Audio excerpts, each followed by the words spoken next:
ଆଜ୍ଞା ପୋଡିଗଲା, କିଛି ନାହିଁ। ଛୁଆ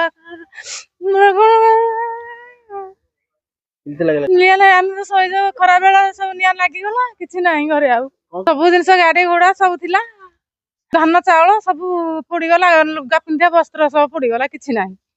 ସରକାର ମୁଁ ଚାହୁଁଛୁ, କିନ୍ତୁ ଆମ ଘର ଦ୍ୱାର ତ ସବୁ ନିଆଁ ଲାଗିଗଲା, କିନ୍ତୁ ଚାହୁଁଛୁ ଆମେ କେମିତି ଭଲରେ ରହିବୁ। ସରକାର ଚାହିଁଲେ ତାଙ୍କ ଇଏରୁ ଆମେ ଉପକୃତ ହେବାକୁ ଚାହୁଁଛୁ, ବଞ୍ଚିବୁ, ଛୁଆ ପିଲାଙ୍କୁ ମଣିଷ କରିବୁ। ଆଉ କେମିତି କଣ କେମିତି କଣ ପାଠ ପଢେଇବୁ, ଷାଠ ପଢିବୁ, କଣ କରିବୁ? କାଗଜ ପତ୍ର ଡକୁମେଣ୍ଟ କିଛି ନାହିଁ। ଘର ଦ୍ୱାର, ବିଲ, ସୁନା ରୂପା ସବୁ ପୋଡି ଯାଇଛି। ଘର ପୋଡିଗଲା। ପୋଡିବା ଦ୍ୱାରା ମୋର ପିଲାଙ୍କର ଖାତା ପତ୍ର, ବହିପତ୍ର, ଡକୁମେଣ୍ଟ ଯାହା ଥିଲା ତାଙ୍କର ବି ନଷ୍ଟ। ମୋ ବହୁ ଆଶାରେ ଡ୍ୟୁଟି କରୁଥିଲା, ତାର ବି ଖାତା ଖତିଆନ କାଗଜପତ୍ର ସବୁ ନଷ୍ଟ। ଆଉ ବର୍ତ୍ତମାନ ମୋର ବି ଯାହା ବି ଆସ୍ଥା ବାଡ଼ି, ଜମି ବାଡ଼ିର ରେକର୍ଡ ପତ୍ର, ଯାହା ପିଲାମାନଙ୍କର ରାସନ କାର୍ଡ ଇତ୍ୟାଦି ଧରିକି ଯାହା ବି ଥିଲା ସବୁ ପୋଡ଼ିଲା।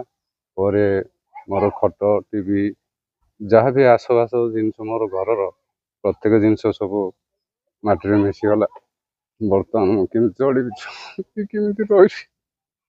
ଠାକୁର, ସରକାର ଯଦି ମୋର ଏହାର କିଛି ବିହିତ ପଦକ୍ଷେପ ନେବେ, ମୁଁ ତାହେଲେ ସମାଜରେ ଗୋଟେ ଉପକୃତ ହେଇପାରିବି ବୋଲି ମୁଁ ଆଶା ରଖୁଛି।